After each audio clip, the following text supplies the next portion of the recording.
할렐루야, 주의 이름으로 문안 드립니다. 오늘은 잘못된 판단이라는 제목으로 하나님 말씀 함께 나누도록 하겠습니다. 사무엘상 14장 24절에서 34절까지의 말씀입니다. 이날에 이스라엘 백성들이 피곤하였으니 이는 사울이 백성에게 맹세시켜 경계하여 이르기를 저녁 곧 내가 내 원수에게 보복하는 때까지 아무 음식물이든지 먹는 사람은 저주를 받을지어다 하였습니다. 그러므로 모든 백성이 음식물을 맛보지 못하고 그들이 다 수풀에 들어간즉 땅에 꿀이 있더라.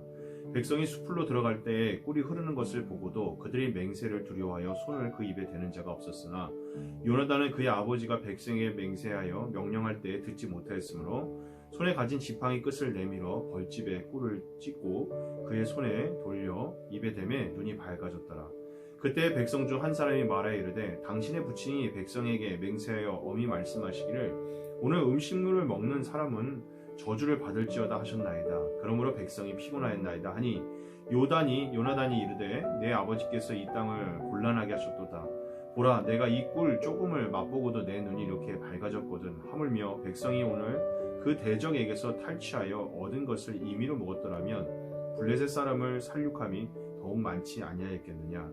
그날의 백성이 믹마스에서부터 아얄론에 이르기까지 블레셋 사람들을 쳤으므로 그들이 심히 피곤한지라. 백성이 이에 탈취한 물건에 달려가서 양과 소와 송아지들을 끌어다가 그것을 땅에서 잡아 피채 먹었더니 무리가 사울에게 전하여 이르되 보소서, 백성이 고기를 피채 먹어 여호와께 범죄하였나이다. 사울이 이르되 너희가 믿음이 없이 행하였도다. 이제 큰 돌을 내게로 굴려 오라 하고 또 사울이 이르되 너희는 백성 중에 흩어져 다니며 그들에게 이르기를 사람은 각기 소와 양을 이리로 끌어다가 여기서 잡아먹되 피채로 먹어 여호와께 범죄하지 말라 하라 하매 그 밤에 모든 백성이 각각 자기의 소를 끌어다가 거기서 잡으니라. 사울은 전쟁이 막바지에 이르고 승리가 눈앞에 보이자 갑자기 병사들에게 이상한 명령을 내립니다. 내가 오늘 저녁에 적군에게 원수를 갚을 때까지 아무 것이라도 먹는 사람은 누구든지 저주를 받을 것이다. 이것은 전쟁과는 전혀 상관이 없는 일이었습니다. 오히려 전쟁을 치르는 군대는 평소보다 더 잘 먹어야 합니다. 그런데 전투에 금식을 한다? 이건 정말 치명적인 위험입니다. 사울은 이 전쟁에 자신이 왕으로서 뭔가 비장하게 임했다는 것을 보여주고 싶었는지 엉뚱한 명령을 내린 것입니다.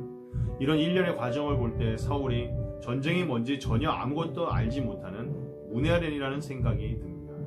왜냐하면 자신의 병사들이 막대기와 돌멩이만을 들고 싸우게 한 사람이 바로 사울왕이었기 때문입니다. 심지어 정탐꾼을 보내서 적군의 상태도 살피지 않았습니다. 전쟁이 시작되자마자 3만의 병거와 수천의 기마병, 헤아릴 수 없는 병사들에게 온 이스라엘 병사들이 포위당했습니다. 그리고 결정적인 잘못은 능력도 없는데 심지어 하나님도 전혀 의지하지 않았다는 겁니다. 이러한 절망적인 상태에서 요나단의 믿음과 하나님의 역사하심으로 가까스로 전쟁에서 이기게 되자 그저 자기가 이 전쟁에 이처럼 간절한 마음으로 애쓰고 수고해서 된 것처럼 보이고 싶어서 갑자기 사람들에게 금식을 선포한 겁니다. 이러한 사울의 엉뚱한 명령에 군사들은 굶주리게 되었고 기력이 쇠잔해진 병사들은 전투에 잘 임하지 못했습니다. 사울의 생각 없는 결정에 더 큰 승리를 얻을 수 있었는데도 이스라엘 병사들은 블레셋 사람들을 쫓아가지 못했습니다.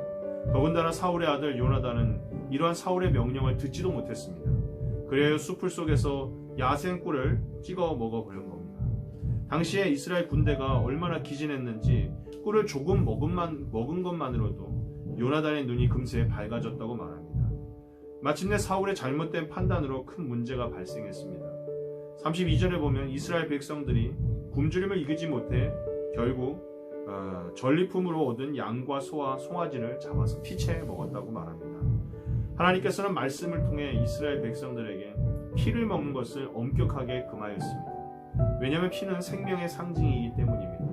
사람의 잘못된 선택으로 인해 사울의 잘못된 선택으로 인해 이스라엘 백성들이 죄를 범하게 만들었습니다. 하나님과는 아무런 상관없는 금식이 결국 하나님을 거역하게 만든 원인이 되어버린 겁니다. 사울은 자신의 잘못된 선택이 백성들의 죄로 이어졌음에도 여전히 사울 자신에게 어떤 문제가 있는지 전혀 모릅니다. 오히려 백성들에게 훈계하며 죄를 짓지 말라고 명령합니다. 오늘 사울의 모습은 하나님과는 아무런 인격적 교제가 없는 잘못된 신앙의 모습이 어떤 것인지 우리에게 보여주고 있습니다. 그의 중심에는 오직 자기 감정과 자기 판단과 자기 고집밖에 없습니다. 오늘 우리의 중심에 내가 아닌 예수님만이 주인 되시길 소망합니다. 예수님의 목소리에 귀 기울이고 예수님의 뜻을 잘 살펴서 자기 십자가를 지고 자기를 부인하며 예수님의 말씀하신 좁은 길로 나아가는 저와 여러분이 되기를 소망합니다. 부디 오늘 하루도 사울과 같이 어리석은 인생이 되어 자신뿐만 아니라 남도 괴롭게 할 뿐만 아니라 함께 죄를 짓게 만드는 인생이 아니라 요나단과 같이 주위에 은혜를 끼치며 승리의 기운을 북돋아 줄 수 있는 자기 중심이 아닌 하나님 중심, 이웃 중심의 하나님 사랑, 이웃 사랑을 하는 하나님께 사랑받고 이웃에게 사랑받는 복된 사람들이 다 되시기를 간절히 소망합니다.